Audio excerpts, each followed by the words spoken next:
to the Old Man Orange Podcast. I'm Spencer Scott Holmes, and this week we got something a little bit different. It's one of these ones I call it's an Old Man Orange presents a Via VHS episode, where Wes, you remember Wes, he was on our episode of Maximum Overdrive just recently, and a little bit before that he was on The Getaway 1972. Good fella. Well, we had some episodes together on his old version of Via VHS that we just never got around, or Wes never got around to putting up. So I said, you know what, send him my way. We'll make him an Old Man Orange Presents episode, because it's pretty much just like a retrospect, with some other little fun movie factoids and stuff in there. But a good way to get a taste of Via VHS, where me and Wes here go back to 1998's Godzilla, whether you like it or don't like it, or somewhere in between. We have a ball with, a good time it was. It's the 90s. Who was not having a good time in the 90s? If you weren't having a good time in the 90s, well, I don't know what to say there. I think you missed out. But come back with us. Take a look at Godzilla, 1998.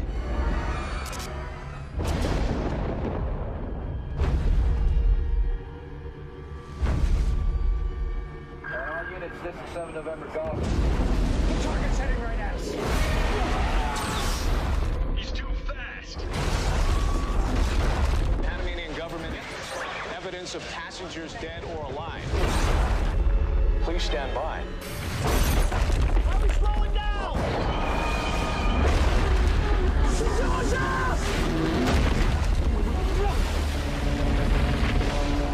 This thing's only 200 miles off the eastern American seaboard. We don't even know what the hell it is.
On the Podfix Network.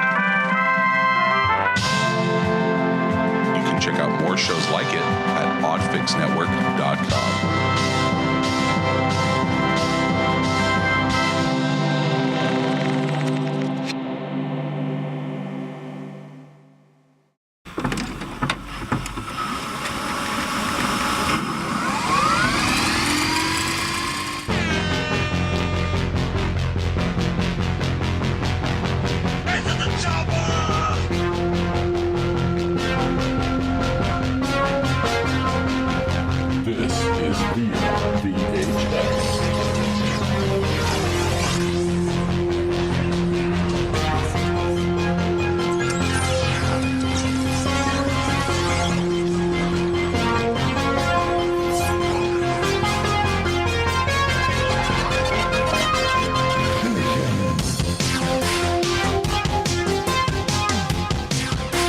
All right, so this is the Via VHS Retro Movie Podcast. I'm not dead.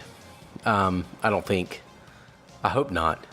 Yeah, I'm back. A little hiatus, but I'm gonna get the train rolling again. We're just gonna go right into things. I'm not gonna give a long-winded excuse for my departure or what's been going on. We're just gonna pick back up, and we're gonna get the train rolling. And you know what? I thought, if I'm going to come back on the airwaves and just invade your ear holes without, any warning, I need to bring along something familiar. You know what I mean?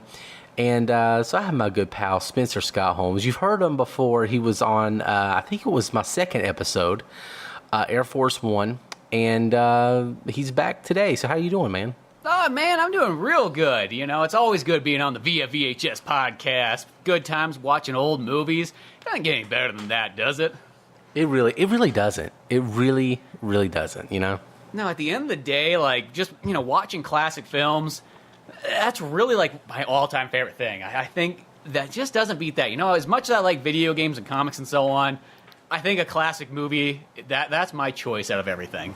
I agree, because, you know, especially depending on what, you know, decade you were born in, and, you know, when and where you grew up, there's always certain films that just hold the nostalgia factor, and it's hard to compete with that, you know? Mm-hmm. It really, even if it's garbage, even if the film is horrible, which perhaps, we'll discuss this later, maybe the film that we're discussing here in just a little bit falls into that category, maybe not, we'll see. You got me on there, so there's no such thing as garbage. Yeah, that's true. Yeah, do you find, you know what, you're a positive guy. You find the positive in everything.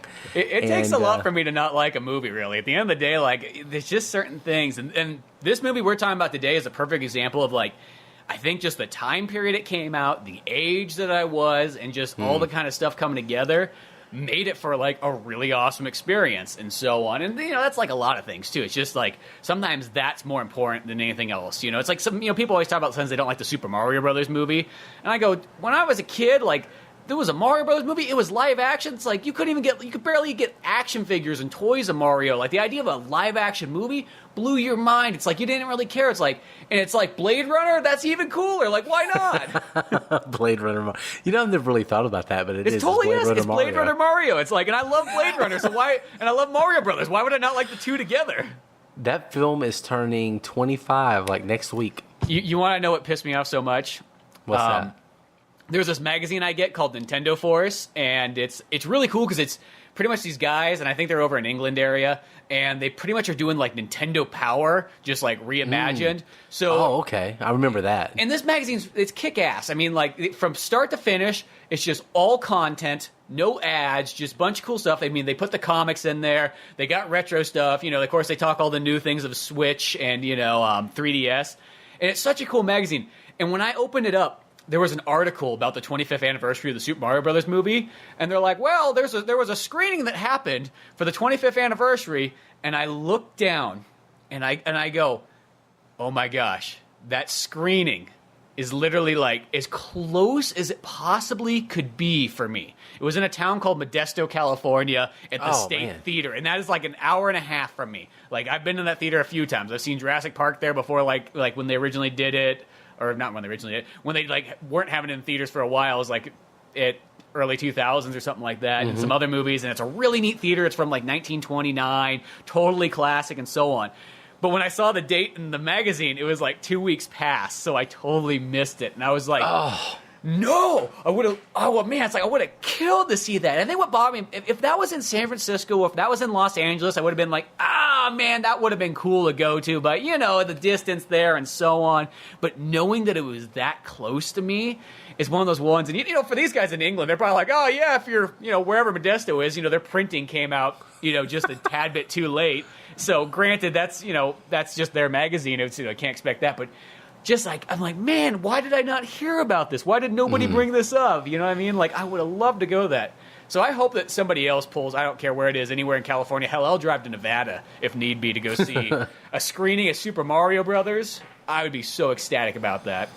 I think maybe Alamo Draft House will do one. I was actually just Alamo earlier. It's a nice little theater chain that we have. You probably have them out there too, and they show, you know, all the modern movies that are out, you know, everything that's in cinemas currently, but they show a lot of you know, older movies. I mean, we mentioned Blade Runner. They just did a 4K Blade Runner screening Nice. a couple weeks ago. I unfortunately missed it, but maybe they'll do a Super Mario Brothers one. I have to be honest now. I have to be 100% sincere. Even as a kid, and I hated it.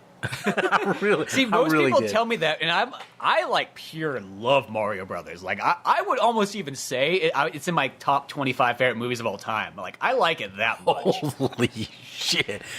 A lot of people do though, because it was just this odd. I think my problem with it is if you would have made that film not Mario Brothers, and it just existed in a vacuum, and it was just this weird thing, and they changed the names of the people and just said, here's these two plumbers, and they fall in this alternate dimension, I think I would like the movie more. And maybe that's unfair, but just the idea of just John Leguizamo and what's that guy's name? Bob Hoskins. Yeah, Bob Hoskins. Goodness gracious. Yeah, just the idea of those guys just being in that weird universe is with Dennis Hopper. Yeah, exactly. Dude, we read the original Mario Brothers, like the first draft screenplay on one of our episodes, I don't know, 20, 30 episodes ago by now, me and Ryan Dunigan. And we went through the whole script. We read the script and then went right into podcasting afterwards, and we talked, like, somehow, some way, we, like, talked from beginning to end. Like, it was, like, as fresh in our memory as possible, and went through the whole thing, cracked some jokes along the way. But I kid you not, that original script is, like, ridiculously accurate to Mario Brothers. Like, so weird, because all I'm picturing is, like, this is, like, some 40-year-old guy in, like, 1989 writing this script. So it's not like you or me who's grown up and has this, like, great love of Mario Brothers. It's somebody who literally had to come into this as an older person and go, okay, Mario Brothers here. Let's see. Let's put this together. But the references they have, I mean, it's even got, like, a Tanuki foxtail that Luigi takes the feather out of and turns into and catches, like, Peach. Well, they don't call her Peach in that one, but catches her as it goes down, and just it's got piranha plants and Goombas and, like, all kinds of just, like, bullet bills and so on. It's like, it's ridiculous how, like, in-depth it goes into, but it was such a cool script. Like, if anybody wants to check it out, it's if you go to Super Mario Brothers, I think it's smb.com. It's like the Super Mario Brothers database or whatever. You probably just type it in Bing or Google or something like that, it'll pop up. But they got all the scripts there and so on. You can read that, or you can go to Old Man Orange Podcast and find the episode where we just go totally in depth on it. I mean, we talked about 2 hours.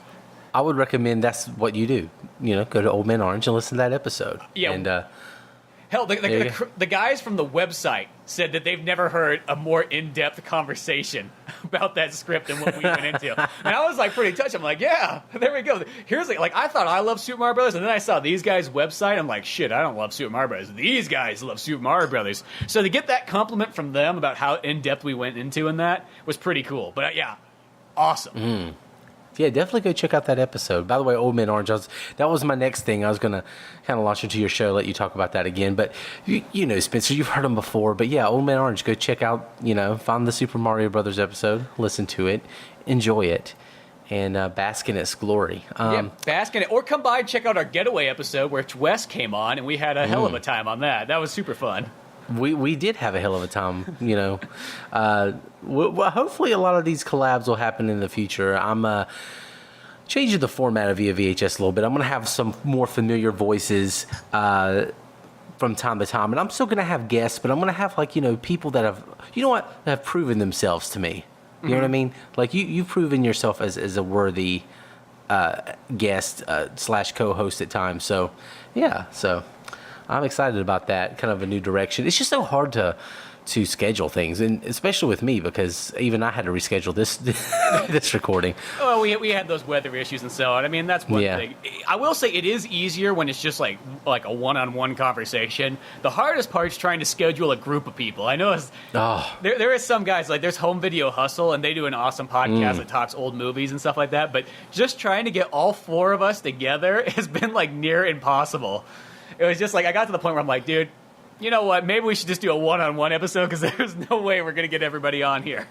Yeah, that sounds like a nightmare to me. I couldn't do it, but I bet it sounds awesome. I bet it's fun to listen to, but that's giving me an anxiety attack. Just thinking about it. It sometimes is easy just to, like, almost split it up and be like, almost if me and Ryan even split it up, because he always has the mixed match schedules and so on. Just be like, hey, you go interview this person or talk about this person with a movie. I'll go grab this person. We'll just go back and forth. It'll almost maybe be easier. I'm not too sure, but at the end of the day, hopefully we get some episodes kind of scheduled out and go from there. Also, one other thing I just want to drop too. Speaking of which, I also have another podcast that I sort of literally just fell backwards down the stairs into. Posted like literally, like it's like I didn't. It was one of those odd ones where I didn't really do any like initial work again. This podcast started. I was just doing, I was promoting my comic, and I was trying to help other people out on this website called Comix Central that sells all the coolest indie comics and so on. It's really neat. Check that out. And I was just out there trying to, like, I was doing, like, review shares. I'm like, hey, I'll buy your comic, you buy my comic, and we'll swap reviews. Easy as that. As far as podcasting goes, people will jump on that, left and right. But on comics, I was just trying to really get people going. And in this process, of like trying to build this community for Comix Central. They're like, hey, you guys want to do a podcast that just tries to help spread the community and reviewing comics and getting like indie comics kind of like out there and so on. It's like, well, yeah, sure, that sounds awesome. So we've just done 2 episodes so far. It's me and this guy named Craig, and he does a comic called Project Savior. He's from England area.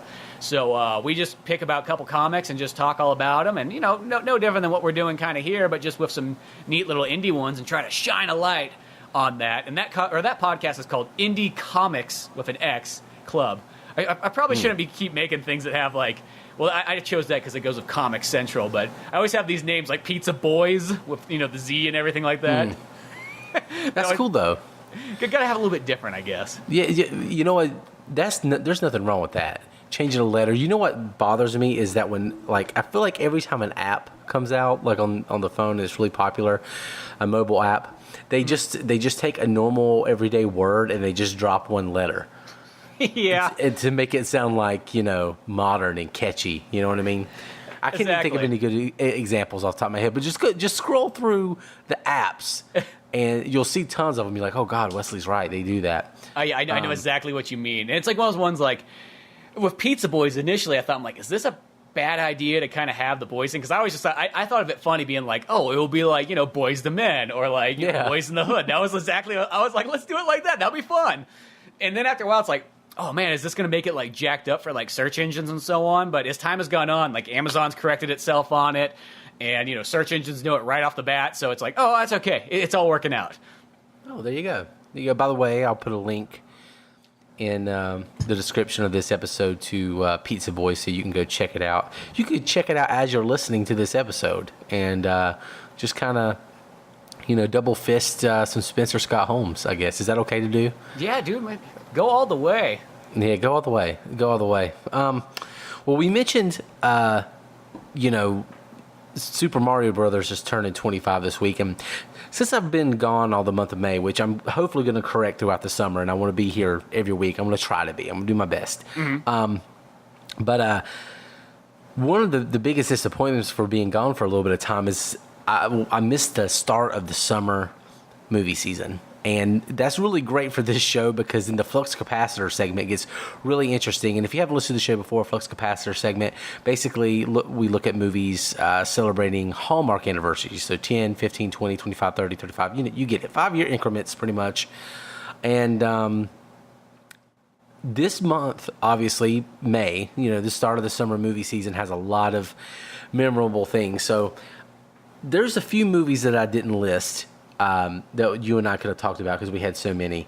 Dave, remember the movie Dave with the president? Oh, yeah. I do remember that now. I was for a second there. Once you mentioned president, I'm like, oh, I know what you're talking about. Yeah, that movie, that's turning 25, and there's a few others, but I'm going to list some films that are celebrating anniversaries. First, you turn the time circuits on.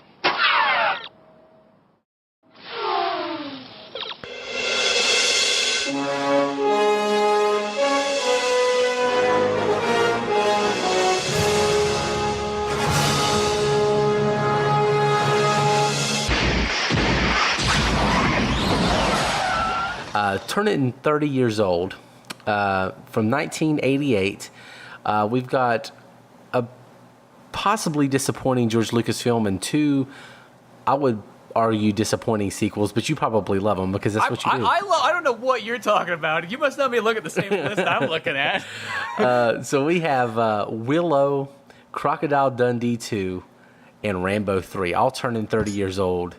Dude, I love all 3 of those movies. Like Willow, when I was a kid, Willow was like so awesome. Me and my buddy, we watched that like all the time. I had like a taped off TV VHS copy of it. Yeah. You know what I mean? Like that movie was cool. It's got cool fantasy in it. It's classic special effects. You got Val Kilmer in it. You got like a whole group of little folks running around and so on. You don't get movies like that anymore. No, good old Lucasfilm. Late 80s action. Ron Howard directs it. Yeah, Ron Howard directs it, which is one. I wanted to review this film with Dave from Super Movie Brothers because I thought not only is it turning 30, but I thought it'd be fun to revisit Ron Howard's initial partnership with Lucasfilm since he's got Solo coming out, next week. Mm-hmm. And so I thought, oh yeah, let's look back at Willow. And then now Ron Howard's got a new Lucasfilm movie coming out with Solo, and we kind of, talk about that. But what was weird was, and I was talking to you about this pre-roll, that movie is has disappeared off the face of the earth. You can find it on YouTube. But you can't buy it anywhere right now. So I don't know if the distribution situation got messed up when Disney bought Lucasfilm and there's just some issue where it can't be sold, or if they're just hiding it so Ron Howard can remake it or something, which I've heard is kind of on the table, or at least a sequel. A sequel would be awesome. A remake would be kind of goofy because, I don't know, what I love about 80s kind of fantasy movies is it's the special effects and the build and the look of them. And, the puppets and, the models and everything like that is so awesome. And it's that's why I just don't think fantasy movies are nearly as interesting as they were, in about the 80s and back. And even, a little bit in the 90s, too. It's just because, those real special effects is almost what took you in the world. It's what makes The Labyrinth awesome. Or actually, I just saw Dark Crystal in theaters just recently. And just seeing that movie, I was that's not my favorite of all those ones. But, it's still seeing that on big screen, all the puppets, all, the sets and everything, it's awesome. You know what I mean? Yeah, I think we just live in a time now where CGI is so ridiculous. And I think people are still amazed by motion capture and like Thanos and Infinity War and, Caesar and War of the Planet of the Apes and so on. I think people are still really enamored by that, but I don't think people are super interested in CGI itself anymore or wowed by it. Especially the way it's being used. And so I think that would take away from some of the fantasy films of the 80s today, because people, part of it was the wonderment, and even Star Wars, which I'm a huge apologist for the new Star Wars films. I love them. Even the new Star Wars films, as close as they kept to that feel and aesthetic, it loses a little bit of it without the kind of the flaws, I guess. You know what I mean?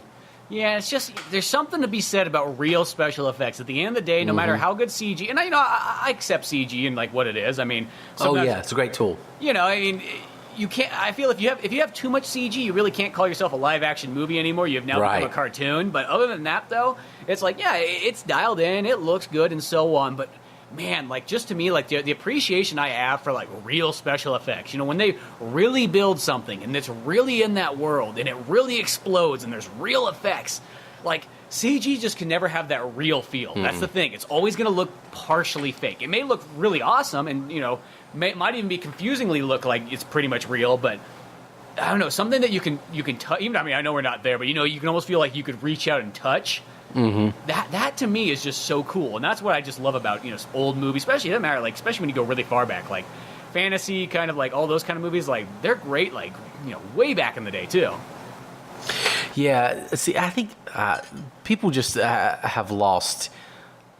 People need to revisit that with an open eye. I think a lot of times people look back on these old films they're unwatchable now because the effects aren't as great. But just kind of take yourself back to that time and appreciate it. You know what I think is hilarious is they keep talking about these Disney films, these remakes that are these live action remakes. This live action, you like the Lion King? That's not live action whatsoever. That's not live action. It's a cartoon. It's a CG cartoon. The only thing live action is the boy, the Mowgli. Yeah, that was not live action. You know what? You want a live action animal movie? We got to go. Homeward Bound?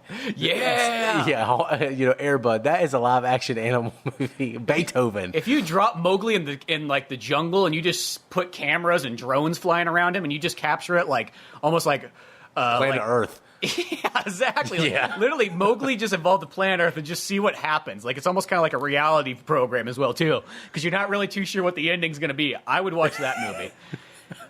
You're just going to drop a random kid in the jungle and just see. That's a live-action Jungle Book. Hell, maybe he'll make friends with a bear and they'll have songs and dance and everything like that. You never know. Yeah, I doubt it's going to play out like that. Probably. I doubt the idea of him finding a bear in the jungle is going to happen too, but yeah. More likely outcome is either being eaten or dying of dysentery. That's probably the likely outcomes of that. But hey, whatever. So let's move on to the next batch of films. We're going to 1993. These films turning 25 years old, and I had a couple more I wanted to add on here. There's, especially in like 1983, I don't have anything, but there's a really big film celebrating an anniversary next week. But I had to have something for next episode since we're getting all of May. So Hot Shots Part 2 and Menace to Society. Oh, Menace to Society is where it's at. That is a great movie. I haven't seen that in forever. And I want to say that's the Hughes brothers' first movie too. Well, let's find out real quick. I'm pretty sure because I had like a Hughes brothers marathon going about like 6 months ago or something like that. And I watched Menace to Society, and I watched oh god, what's the heck's their second one? I'm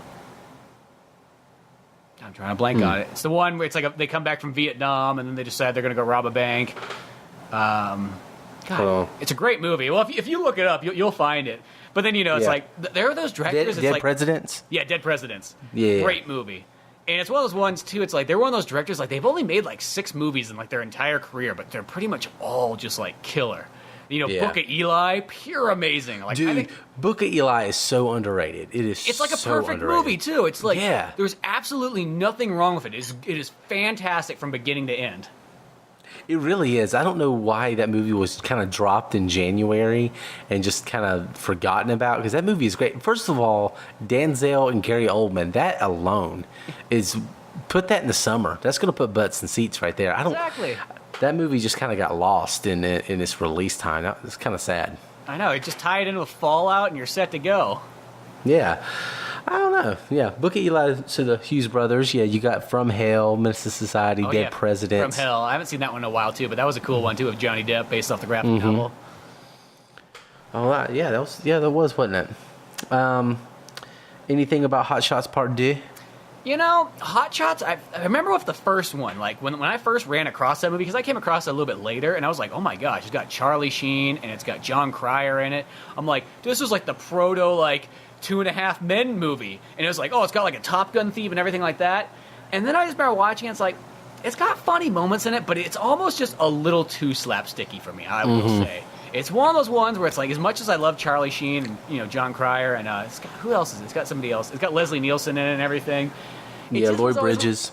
Yeah, it's just one of those movies that's just almost a little too dumb. I'm not saying there's not funny stuff in it, and I get it totally if somebody really likes it, but that's how those guys' movies always kind of go. They're like hit and miss for me. Like sometimes I can be really into them if it's like basketball or something like that, which I really think the reason why that one's so good is because Trey Parker and Matt Stone really kind of taking over.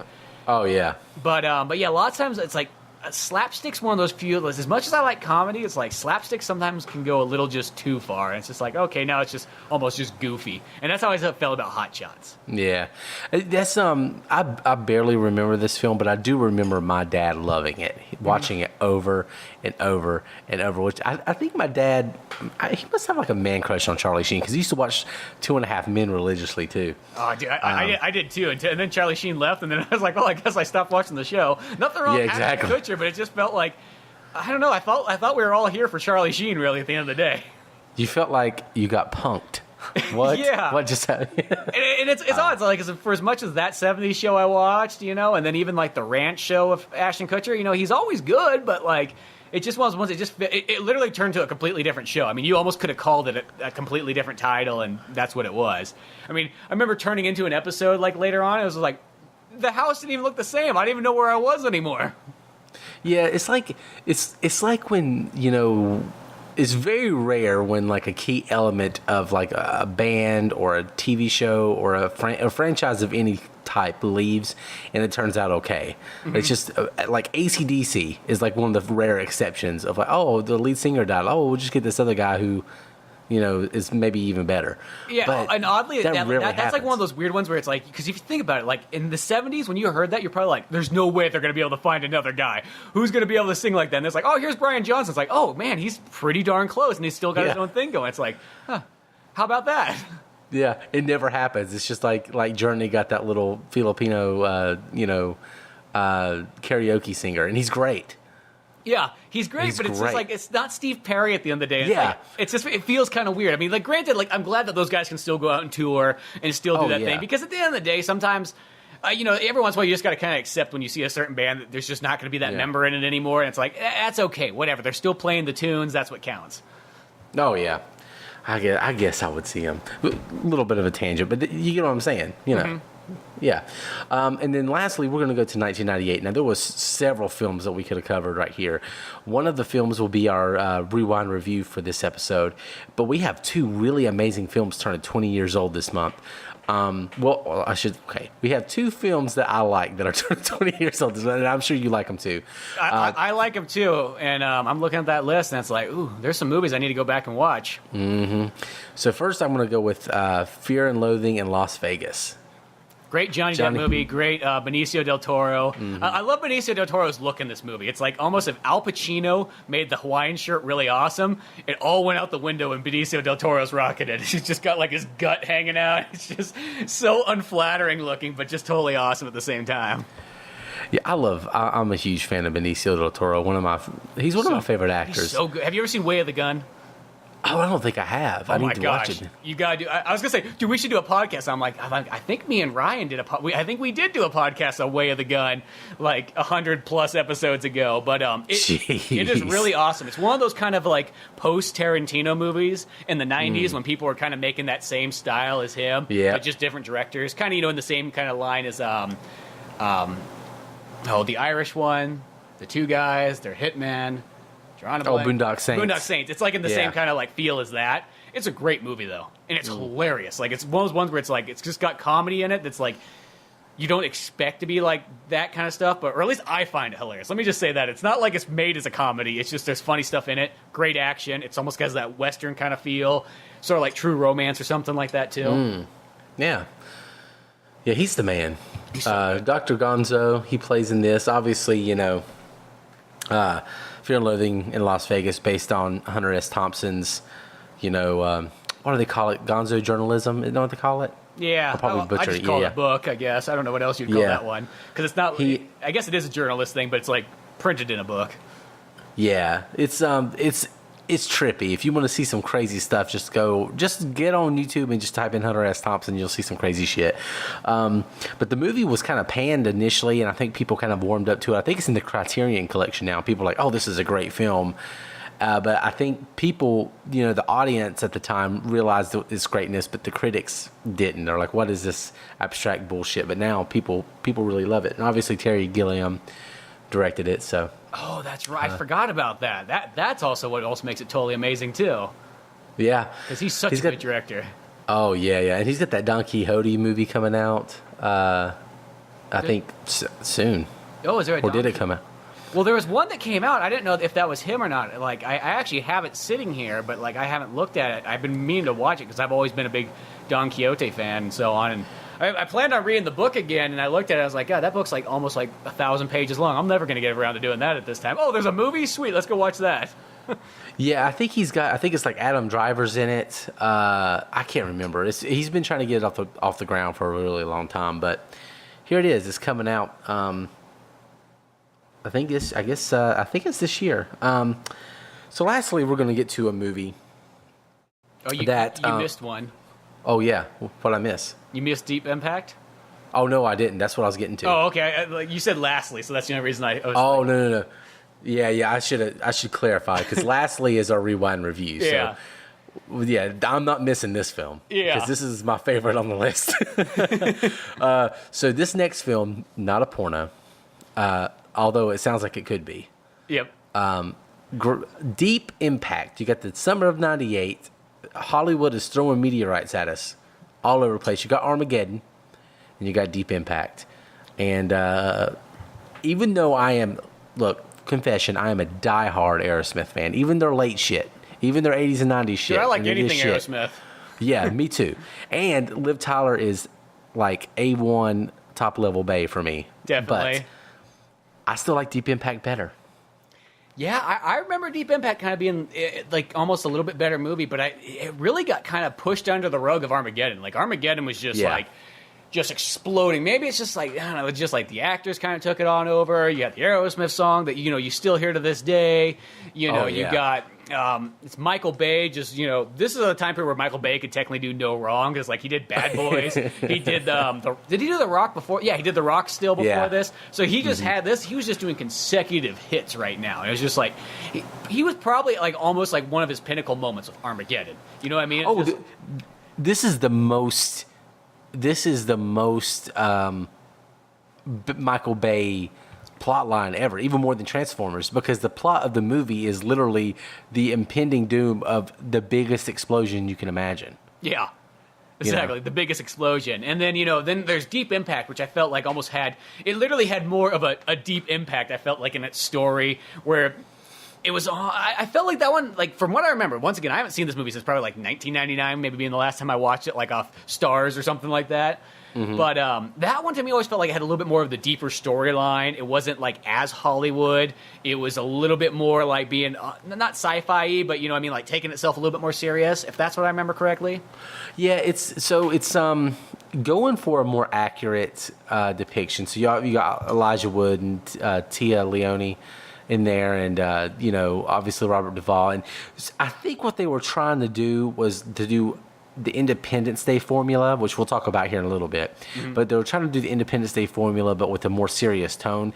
And I actually like the first act and the second act of Deep Impact really a lot. The middle gets really wonky, and it's just kind of weird, and they just have some unnecessary shit in there. And then there's some that the characters' side stories just really I don't care about. But it's definitely the more realistic look on what would happen if, an Armageddon situation was going to take place, or extinction level event, they call it in this film. Mm-hmm. And I liked it. I mean, because I like movies where they depict it as a real news event, like how the world would cover it. And that's kind of what they do a lot in this film, because Tia Leone is a journalist. That's her character. Mm-hmm. And of course, Morgan Freeman's president, which is always a plus. Always a plus. Yeah. Only guy that plays God or president, and you really don't even question it, and it's because of the voice. Yeah, he's just there to explain things to you, and you just believe it all. You know what I mean? He'd be the perfect cult leader at the end of the day. Oh God, he would, wouldn't he? Who wouldn't join that cult? You know what I mean? Like, it'd be the best cult ever. Like, what do you know about this cult? Nothing. But Morgan Freeman's doing it. Best cult ever. God damn, I think I would join that cult. Yeah. And Morgan Freeman's like, well, you're gonna have to drink the Kool-Aid, child. And I'm like, okay, I'll drink that. Thank you, Morgan Freeman. Exactly. Yeah. So, if you've learned anything about today's episode, it's that. Morgan Freeman would be a great cult leader, and I think that's what we've all taken away from this. I know, exactly. Can't go wrong. Nobody's going to argue that one, too. You can get the most, like, conservative, like, like, white supremacist guy ever. I bet you he'd agree with that. He'd be like, yeah, Morgan Freeman, goddamn right. Yeah, oh, yeah. You're right. I think he transcends, like, color and race. Oh, oh, absolutely. Absolutely. It's just... I think he's in that unhateable tier, and there's very few people there. Yeah, exactly. He's in that category where it's just like, dude, who doesn't like him? You know what I mean? At the end of the day, Tom Hanks is there. Tom Hanks is in that one too. It's like they just transcend, like, to a point where it's just like everybody likes them. You know what I mean? They're not like Charlie Sheen. That's like a mixed match where either you love him or you hate him, and I, or both. Yeah, and I of course just love him. I'm like, I don't care what Charlie Sheen does. That's Charlie Sheen. That's an actor right there. Boy, I tell you what, you don't know what he's going to do. He is one hot mess. One hot mess. But he's owned it. He made a lot of money owning it. And he's spent a lot of money owning it as well. But it's what Charlie Sheen does. Well, with that, I'll go ahead and say our rewind review here in a moment. We're going to be staying in the year 1998, a film that just turned 20 years old as of this recording, like a couple days ago. And we're going to be talking the 1998 version of Godzilla, Roland Emmerich's film starring Matthew Broderick. So we're going to do a couple Podfix promos, and we'll be right back with you. What's up? I'm Justin. I'm Chrissy. And we have a movie podcast. Yes, we do. It's called So I Married a Movie Geek. What's it about, Chrissy? It's about marrying people who are movie geeks and then watching movies that you've never seen before. That's true. I know. We've even got reviews. We do? Like, they seem to be having fun, but I sure wasn't. Bummer. How about, I've never heard a podcast get so sidetracked? They probably need a shock top. Or, this is like watching someone else's home videos when they think it's so funny, but we're not in on the joke. Come on over. I'll show you my wedding. Doesn't this sound amazing, guys? You should be listening. Get on board. We're on Apple Podcasts, Podbean, SoundCloud. Just search us, So I Married a Movie Geek. We're there. We're a little extra. Let's hang out, talk movies. Yay! Yay! Hello, everyone. This is JD from the In Session Film Podcast. Each week, we review the latest from Hollywood, California. Well, yes, Brendan. We also give top 3 lists. Okay, yeah. Thanks again, Brendan. Additionally, you can hear us talk other movie news, trailers, varying movie series, or other interesting film-related topics, and even rants and raves of the week. That's correct, Brendan. On top of our main show, every Friday, you can also hear our extra film podcasts. Good job, Brendan. Thank you, JD. It's my goal to make you proud. You're the father, after all. Yes, and I'm very proud. You can listen to the In Session Film Podcast on iTunes, Stitcher, SoundCloud, or at InSessionFilm.com. Brendan, will you please let me complete just one? Nope. Oh, for heaven's sake. Listen to the In Session Film Podcast every Monday and Friday. Subscribe today and hear me verbally beat JD like a Cherokee drum. No. That's not how this works, sir. Hey, no, you go cry at Midnight Special again, okay? That's what you're good for. I will. You know what? And I'll do it while pummeling you. I'll do both at the same time. How are you going to pummel me? Yeah, I don't buy that. That's just how it works. Go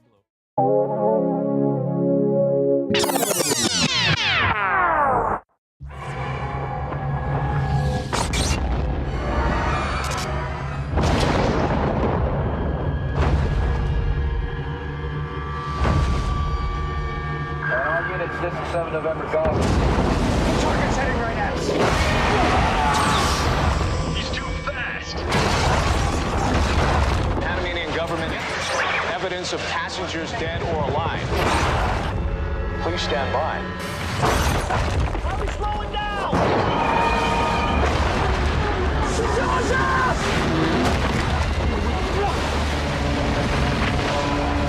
Thing's only 200 miles off the eastern American seaboard. We don't even know what the hell it is.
So 1998, we already mentioned that they were throwing meteorites at us. We got Deep Impact, we got Armageddon, and I guess what they decided we needed is another disaster film. And who better to get to direct this film than the guy who did, in my opinion, one of the best disaster/alien invasion films of all time. It's kind of bad, it's kind of cheesy, it's kind of wonky, but Independence Day is frigging awesome. Oh, dude, Independence Day is pure amazing. You know what's the funny thing, too, is bringing up Deep Impact, is that Roland Emmerich really wanted to make a meteorite movie, and he could not get it going, and then next thing you know, Deep Impact and Armageddon came out, and he's like, well, I guess I'm not making a meteorite movie now then. But that was like the passion project he really wanted to do after Independence Day, and he just couldn't get it going. And then the Godzilla script kept getting passed around, so he jumped on board that instead. It's like, well, I guess I'll do this disaster instead. Yeah, it's I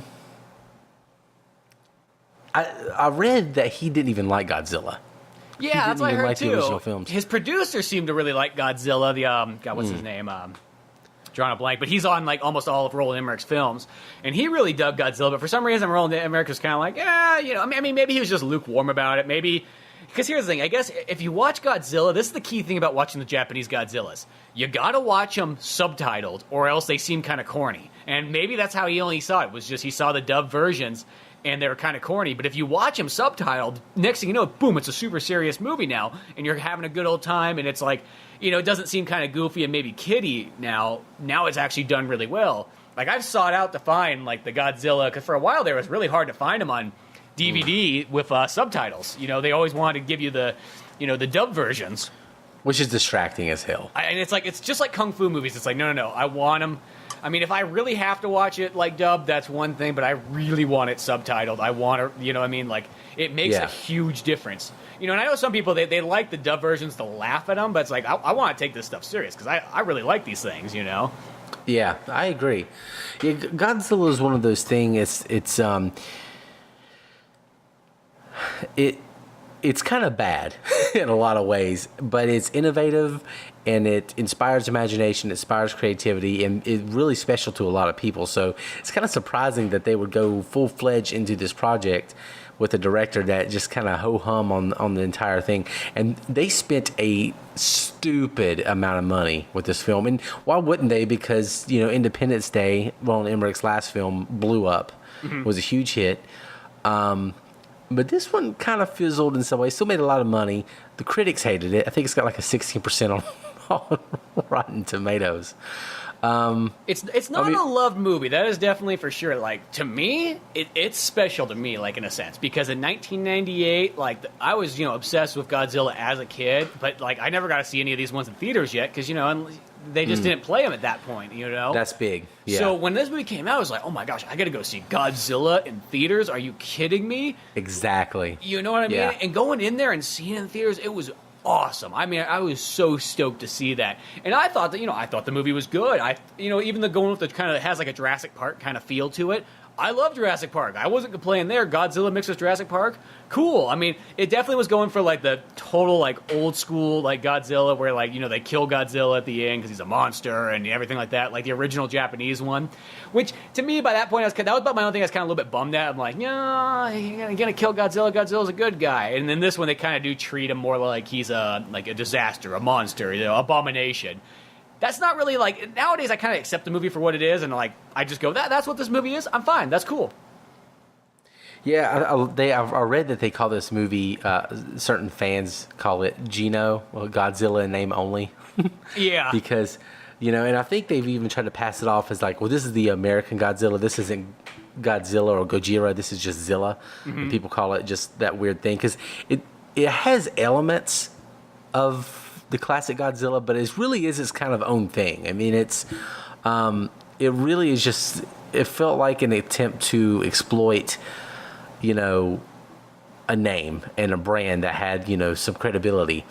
But like you said, though, back in 98, first of all, the hype machine for This Is Real. This is the most prominent, in my mind, movie tie-in machine of the 90s. I remember more movie tie-ins attached to this movie than anything, even Jurassic Park, because they had those awesome Taco Bell commercials with the dog. Here, lizard. Yep. I got the cup upstairs still. Godzilla. I kid you not. Dude, that makes me so jealous. So jealous. Like, and it's like, yeah, and then they have the cool toys from like Taco Bell and so on. Oh, man. Like I have some of the action figures from that Godzilla and everything like that. Like that movie was like, it was like 100% I felt like geared towards like our age range. It was just boom, right there as much as you could possible. That same thing for me because I think there was a couple things riding for this film. Number one, you know, for my age bracket, this is going to seem like it's off track, but you know, the Power Rangers. Mm-hmm. When you're a kid and you're watching the Power Rangers and, you know, your parents walk in the room and they see it and they see the fight at the end, you got the robot versus the monster. And they're like, oh, this looks like Godzilla. And you're like, what the hell is that? You know, and so growing up, I hear about Godzilla all the time and, you know, but I didn't have the opportunity to really watch any of the old films a lot. So when this was coming out, I knew the name, even though I had never seen a Godzilla film. You know, I knew Reptar was kind of like Godzilla, and it was referenced so often that I was super excited. So it was a film for me that, you know, even though it may have not turned out good, I was so excited to see it, and I bought it on VHS. This is one, I think I got it for Christmas. Yeah, this is one of those, because I didn't get a whole lot of like actual bought on tape VHSs. Back in those days, I just taped them off TV because we were poor, so we just had you get for like your birthday, you get like a 10-pack of like tapeable VHSs. Like, here you go, get all the movies you want, you know, and that's what it was. But this movie I actually did get for probably my birthday, I guess. Maybe it would have came out, and or Christmas, you know. And I remember that was a big deal. It's like, oh my gosh, like I got this. Or maybe I might have even got it day one. This might have been like the first time I ever got a movie day one. That's how like excited I was to have it. And I watched the living daylights out of that VHS. And then my dad was like Omega, he loved this movie like more than like probably anybody I've ever seen. We watched it. I mean, I've probably seen this Godzilla movie like easily over 50 times, like if not more than that. Like I've probably seen it more than most people because we would watch it like all the time. My dad would just always be like, "Oh, throw that Godzilla movie on." Oh, okay. And so we watched it just over and over and over again. And yeah, it's just one of those movies like I can always throw it on, and it just kind of takes me back to that time period. Like I got it on Blu-ray now too, and it's just like. It was kind of fun having it on Blu-ray because I'm like, I haven't seen it in widescreen since in the theaters. I've just been watching my VHS copy this whole time. Yeah, that's the fun things. Like when you've had a VHS for so long, and then you finally get the Blu-ray, you're like, oh crap, here's like the other half of the movie I haven't seen in so many years. I will say this though, I bet the film, even though you get it in widescreen on Blu-ray, I still bet it looks better on VHS because I'm sure Blu-ray isn't too kind to the effects. Yeah, I mean, here's the thing about the effects. I know some people kind of mention those in there, but, like, I still think the effects for 1998, they hold up pretty darn strong. I mean, yeah, granted, nowadays you can tell that CG, but, like, for that time period, it's like, when you're just comparing it to other movies, like, they look pretty slick still. I mean, it's not as good as Jurassic Park, but it still is pretty dialed in, and then they also kind of combine it with some real practical effects, too. And, I mean, even just the parts where, like, when Godzilla first comes to, like, Manhattan, and, there's the old man out there and he's fishing. He's like, oh, amazing. I got a big one and everything like that. And then you just kind of see him come in. Like, that entrance for that Godzilla is pretty darn cool. Is epic. It's so epic. And I think one of the problems with this film is sometimes the tone gets lost. And that was the tone they needed, was the hokey, kind of cheesy, this is ridiculous tone.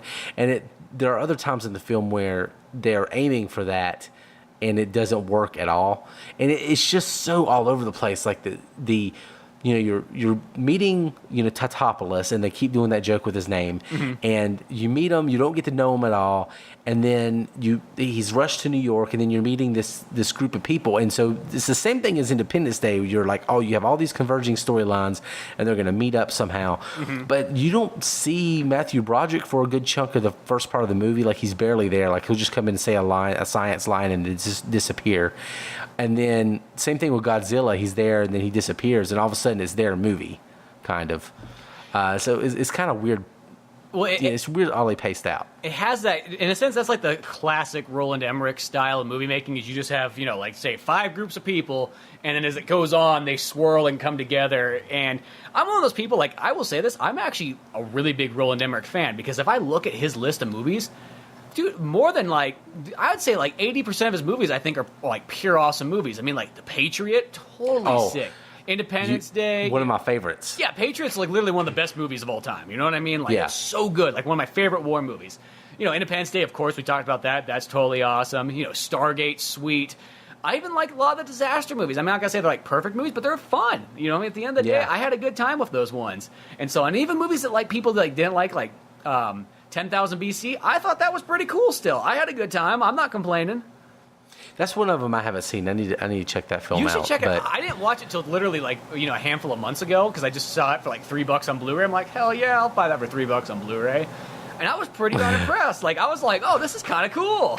There's no other real movie like that, Yeah, I think Roland Emmerich gets shit on sometimes, and he has had some stinkers. I mean, this one overall is pretty bad. I will say it's not a 16% on Rotten Tomatoes in my mind. Obviously, there's a lot of. This is a consensus among several critics, so their opinion, I guess, trumps mine. But even though it's pretty bad, it's still not that bad. It's actually pretty watchable. I mean, I would imagine it being like in the 40% range. And I think one of the biggest things that hurt this film, and I still can't wrap my head around this, but you're the studio, and you got this big property, this big name, this Godzilla name. And you're dumping tons of money into special effects. You eventually dump tons of money into marketing this film, and it's a summer tentpole. A lot's riding on it. And no offense, but you get Matthew Broderick to star. Like that's the guy you pick to be the headliner of this film. That part has always bothered me. I know it's looking back. Yeah, it's weird. I think it's because maybe they just want a scientist guy. They want somebody who's kind of nerdy yet still kind of a popular actor. Because, I'll compare this to like a modern movie that just came out. You got Rampage with The Rock, and that's like the exact opposite way. And at the very end of that movie I thought was awesome. I loved Rampage. There's literally, what's the gorilla's name in Rampage? It's Lizzie, Ralph, and I haven't seen it yet. Oh yeah, well, I'm just thinking about the video game and all that stuff too. Oh yeah. Drawing a blank on it right now, but whatever. It's him and the monkey running around just like fighting down Lizzie at the very end, which is like the giant lizard. So it's just like there's that. Could you imagine Matthew Broderick running around with like Godzilla, just like carrying a giant rocket launcher, just taking things out? You know what I mean? But The Rock, you can believe it. You can jump in and kind of go, yeah. And I know what they're going. The Godzilla movie, it's one of those movies where they're trying to make it kind of feel kind of realistic, if that makes sense. You know, it's where it's like almost like it's a disaster. Like, what if there was this giant creature that appeared in town, and what are people going to do? Who are you going to call on? Are you going to call the military? No, you want to call some scientist who's been studying like radioactive animals throughout his entire life. That's the people you're going to go to, and I think that's kind of where that character comes from. That's how I sort of always have seen it. Yeah, I think looking back, what they need, obviously Chris Pratt wasn't available at the time, but what they needed was a character like Chris Pratt's character in Jurassic World, which, by the way, I have some problems with that movie, but that movie is pure popcorn entertainment. It is. I love Jurassic World. I just love anything Jurassic Park. Yeah, pretty much me too. I mean, it's the characters in it are kind of shallow and whatever, but it's total popcorn fun. Like, it's the most popcorn fun movie I've seen in a really, really, really long time. Force Awakens you can throw in there too, but yeah, this film, I still can't wrap my head around. Ferris Bueller, really? I mean, honestly, it would have been really cool if they could have just found a way to bring Goldblum and Will Smith in this one too. And that would probably be the other way to do it. Is like if you would have had Will Smith or something. Like, and I couldn't see that being like out of the way. It'd be like, no, that would seem about right. Probably, I could picture Will Smith being in there, make him the scientist and everything like that too, like the exact same character as Matthew Broderick, but instead it's Will Smith. That could be kind of cool. And it's the 90s. Yeah, it's going to work. I mean, you got Will Smith and it's the 90s. Yeah, and he's just coming off Men in Black the year before, so yeah, I think it would have worked. Here's a fun, weird little fun fact about Godzilla. This sounds like so odd, but like, there's that character Audrey in there, and I kid you not, for Pizza Boys, that's where I pulled that name from, was from Godzilla for the character Audrey in there. Oh, really? It literally comes straight out of Godzilla. Just because I've watched this movie so many times. This movie's like, I probably watched this movie more than like, even like tons of movies out there that I could think of that like, they're like almost like my top level of movies. Like, I've seen Godzilla so much, and I like it clearly way more than probably like most people out there. Like, in my opinion, I would say it's like a 3 out of 4 movie. Like, I think it's that good, actually. I mean, there's little things, it's not perfect, and, you could have more Godzilla-ness into it, but for what they're going for in this movie, and it's not like Godzilla versus Rodan or Godzilla versus Mechagodzilla or something like that. It's like, no, it's just a straight disaster movie, and for doing the disaster movie with a monster part, like, I think they kind of get that all good. I will say it's a little bit long. I've always thought that the movie could be probably a little bit shorter. It could be probably a straight 2 hours, I think would be about ideal.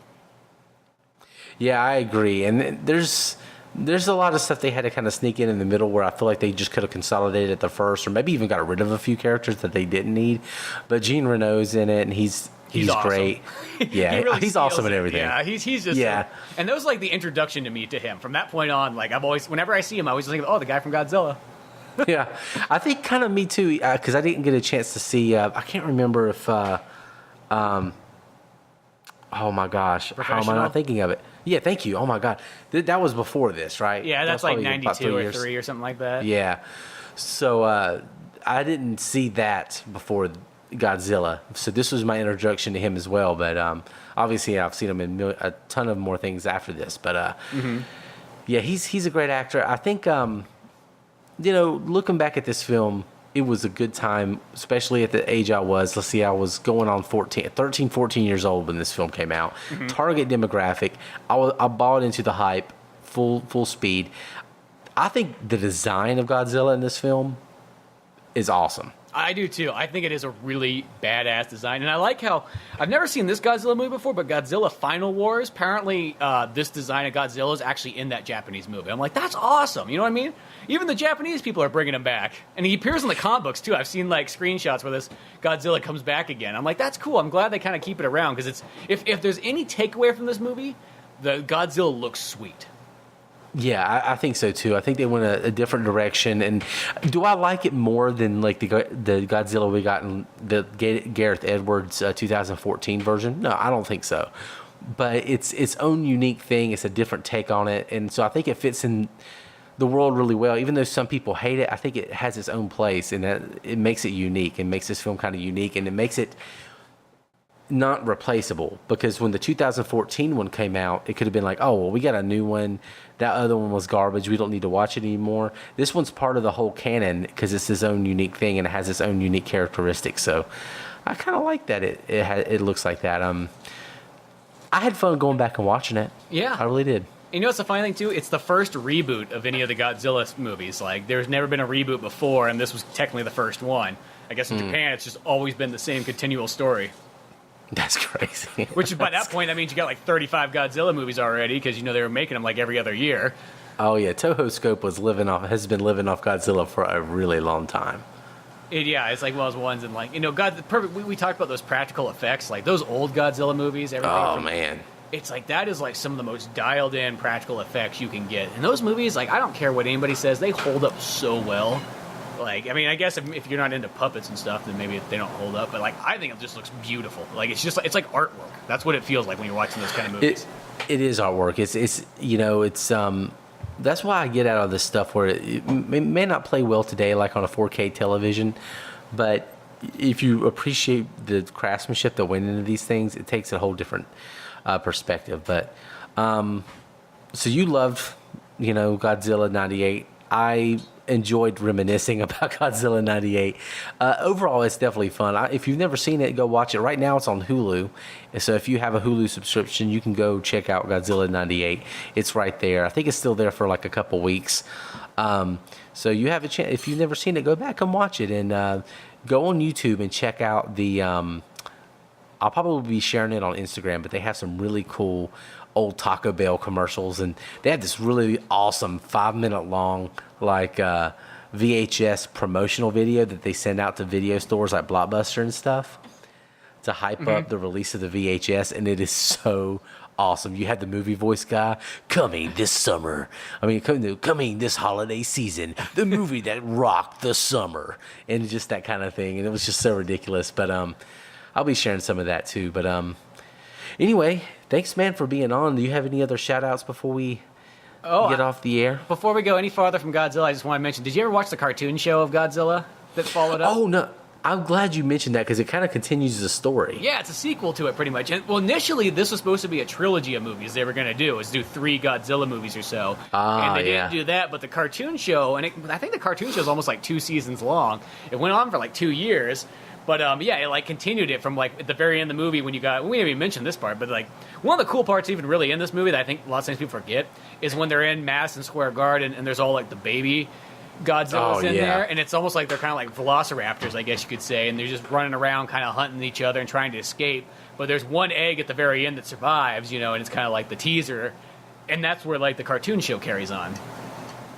Oh yeah, see, I was reading a little bit about that today. I vaguely remember the TV show.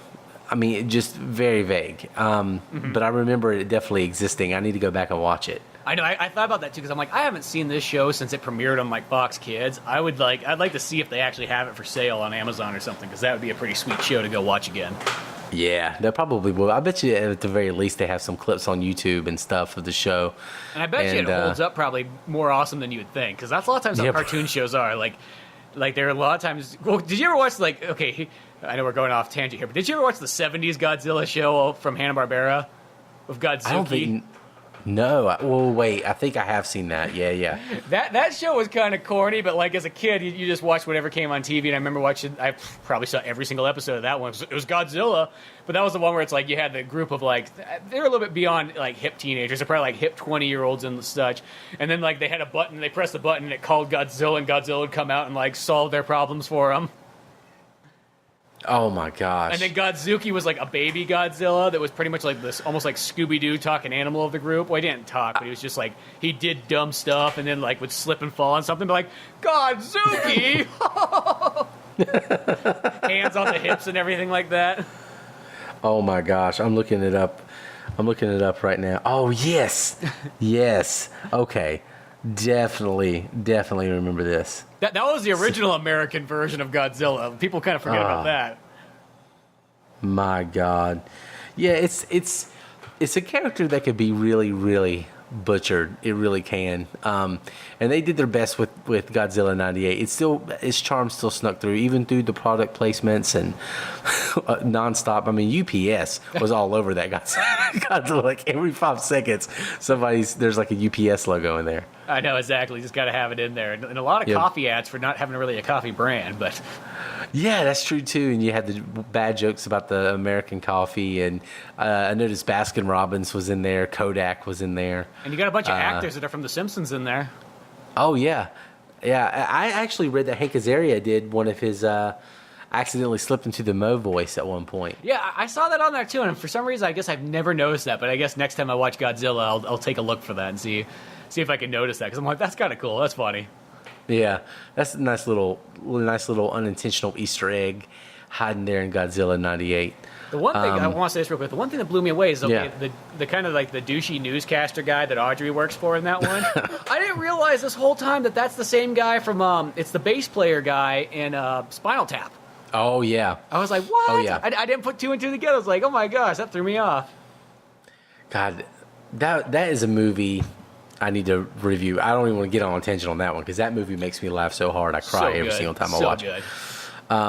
But yeah, he's kind of a chameleon in a way. You don't realize it's him you're watching, then all of a sudden you're like, oh wait, that's homeboy from Spinal Tap. Yeah, he just kind of sneaks in there. I think because he's got the exact opposite look from Spinal Tap, so you just didn't put two and two together. But oh yeah, but he's such a douche in this film. I know he really is. It's just like screw that guy. Just like he's douchey as you can get.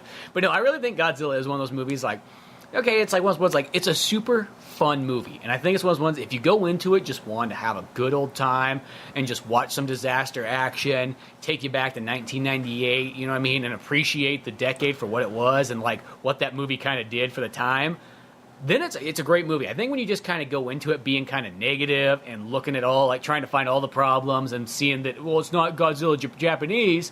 Well, yeah, it's a different movie. You almost got to go into it like you're going into something completely different. It's an adaptation for a reason. Yeah. Yeah, it's its own thing. And I think that's why it's able to maintain, regardless of how bad it was or regardless of what people think of it, it was able to maintain a legacy to some extent because of its differences, because of the fact that they took some liberties with it.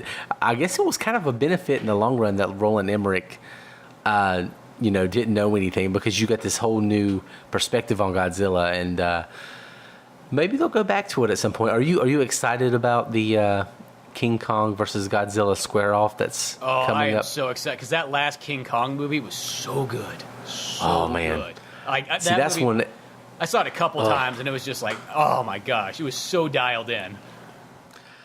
Yeah, I actually just rewatched it. I bashed this movie when I was talking to Paul from Countdown. The new King Kong? Yeah. You didn't like that one? You know what I hated about it? It was that I think I was disappointed because they hired so many great actors for it, and they really shouldn't have. They could have just spent more money on special effects and just got some kind of B-list actors. You mean like how John Goodman just like disappears like halfway in the movie and then dies? Yeah. I think that's my real problem with the film is, first of all, King Kong looks amazing and a lot of the action is really, really good in it. I think, but the problem is you have Samuel Jackson and John C. Reilly, who he's great in it. Yeah, John C. Reilly's character is actually really cool. Oh yeah, that character's great. But Tom Hiddleston and Brie Larson, two great actors, they're pointless in that film. And I'm like, why? They could have just got some B movie stars, put more money into other things, and I think initially I was really disappointed because of that. But I rewatched it a couple weeks ago. It was on HBO, and I'm like, let's see. And it's you know what? It's probably honestly better than the Godzilla 98, but I probably have more fond feelings of Godzilla 98 than I do of that for some reason. You know, I think it's because I'm protective of King Kong. Oddly enough, I'm probably in that same boat too as you. Even though I really like that King Kong movie a lot, though, I think that King Kong ones, I was like legitimately. So that was on like, I want to say that was on my top 10 or top 15 movies of the year whenever that came out. I understand that. I mean, and the thing is, too, I think it's for me, I'm really protective over King Kong like some people are Godzilla, because King Kong is my favorite. Like I grew up watching the 20s version, and I love that one. The 70s version too. Oh my god. Yeah. I watched that one as well. So King Kong, and I remember riding the ride at Universal Studios and being blown away when I was a kid. I thought that was amazing. I don't think they have that anymore. I thought where they redid it, I think. The one that I can think of, because the one was it in Florida or Los Angeles? I rode the one in Florida. I haven't been to the one in Los Angeles. Well, everything's mostly better in Florida, so... The one that they have in Los Angeles is like the old-fashioned one where you go on the tour ride, and then all of a sudden you go through this tunnel, and then King Kong, there's like a ginormous animatronic King Kong that like shakes the buildings and everything like that. Yeah, that's pretty much what it was, and he grabs the bus that you're in and shakes it, and that was crazy because they had an earthquake ride and different things like that. But yeah, I don't know, man. I'm still excited. Am I going to be there opening night when King Kong fights Godzilla? You better damn believe it. I'm going to be there. You have to be. It's kind of film history, really. So even if you think it's going to be bad, you kind of got to show up. So we'll see how it goes. One thing I loved in that new King Kong movie, though, is the part when he fights the giant squid, just like in King Kong versus Godzilla. Oh, yeah. That part was awesome. I was like, oh my gosh, I had a call back to that. That is cool. Yeah, and just to rip. I think he rip one of his legs off or something, or and it eats it and so on. Well, because it's cool, and you watch the original King Kong versus Godzilla, and it's like there's a squid, and it's like stop motion animation King Kong fighting it, but then it'll cut to literally a real live squid, just like in a close shot, and then it goes back to King Kong fighting the the stop motion animation version, then back to the realistic squid and so on. It's kind of funny but kind of cool at the same time. Oh man, all that old stuff. Maybe we need to do a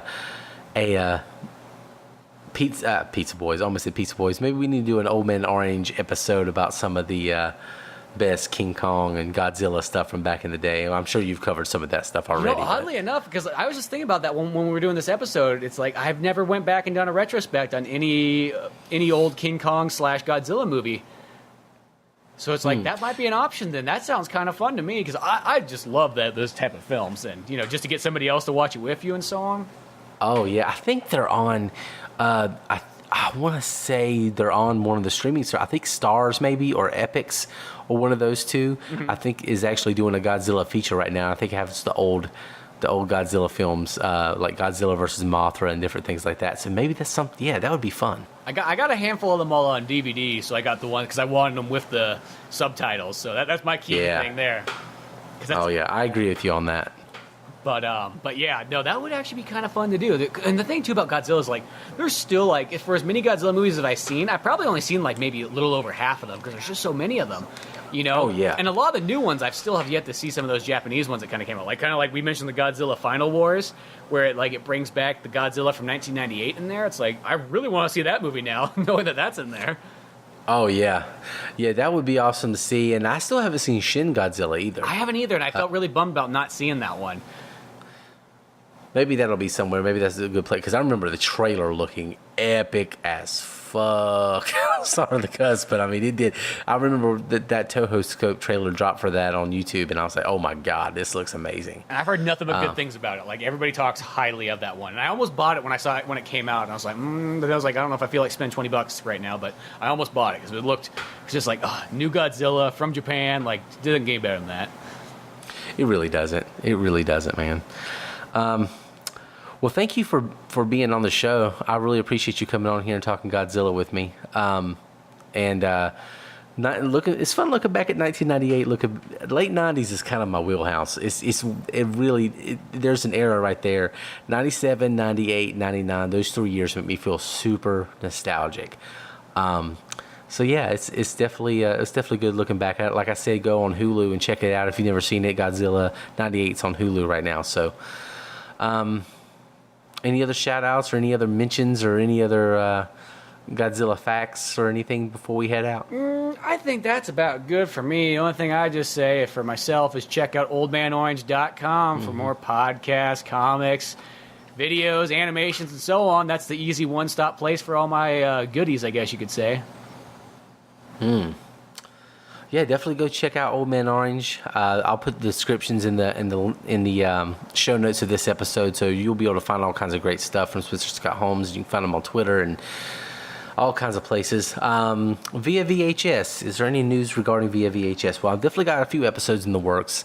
The goal is to just try to be consistent and get a bunch of episodes out and kind of get the show rolling and back on track. You got to get our Escape from LA episode. Yeah. So, real quick. So, Spencer and I did an Escape from LA episode a while back, right before, things kind of fell apart and I had to take some time away from the show. But so I thought we were doing Escape from New York, and Spencer said he was doing Escape from LA. Somehow our paths crossed. So I watched Escape from New York, which I hadn't seen forever. Like, I studied, I did show notes on it, I was ready to go. And then we get on the episode, and like right as we get to the rewind review, I realized, we're doing two different movies. So I actually still have the episode saved and recorded and kind of ready to go. So I think I'm going to do like a bonus episode with it where you can kind of go back and listen to it, and or maybe like a best of, or maybe even make it like a Patreon exclusive or something like that for Analog Legends. So well, the nice thing about it though is like it's not like it's dated or anything like that. You could release it in a year and it wouldn't really be any different. So that's kind of the cool thing about it. And I just think it's just funny because it's like we literally go in thinking two different movies, but we still do the episode and go, yeah, let's do it. Yeah, and it sucked too because I felt so bad because Escape from LA, I remembered Escape from New York a little bit. And then I watched it, but Escape from LA, I hardly remembered. So I'm just like, yeah. But I mean, it actually worked out well. And we were just kind of reminiscing about it together and looking back at the facts. So, I'll make sure everybody gets their ear holes on that episode too. And I've got some stuff coming up. Next week, I will say, I've already got some plans for next week's episode, and the Rewind Review will feature the 35th anniversary of a certain Star Wars film. You can probably do the math and figure that out. But that will not be the review itself, but the flux capacitor will have a certain Star Wars film and a certain Sylvester Stallone film. So a little teaser there for you. Yeah. So anyway, Via VHS, part of the Podfix Network. You can go to podfixnetwork.com and find a bunch of great shows like this. And a lot of projects in the works, still trying to get the wrestling show up and running. I got so many things on my plate, but that's something I really want to get going. So I know. I think about that too, because I literally have that logos on the back of my phone on this, so I can like look at it and go, God damn, we got to do that wrestling show at some point. We got like two episodes in the can, and that was about as far as we got. But that's okay. Lots of times it's like those starts. It's just like we got it there. We got the groundwork laid. You know what I mean? Now we just got to kind of just show on up. That's all we have to do from this point on. But you and I are so busy, and I think we need to find a guy or gal that can kind of jump in there and anchor it, and then you and I can play with it whenever we want to. That's what we need. So I'm putting that out there. I totally agree there too, because that's always how it is. It's like you just get kind of busy. You think you can do all this stuff, but you can't. There's just not that time. Yeah. That's exactly how it is. So that it's out there. Retro Slam Masters. It's not 70s, 80s, 90s wrestling, whichever you prefer. Mm-hmm. It's a thing. It's going to happen. And if you're like, hey, that could be me, send us a message. Find us on the Twitters and the Instagrams, and kind of talk to us about it. We can see if we can get that show up on the road. But anyway, thanks for listening. We'll be back next week, same bat time, same bat channel. Go watch Godzilla 98. Thank you, Spencer, again. And Via VHS is out. This was a podcast from the Podfix Network. You can check out more shows like it at podfixnetwork.com.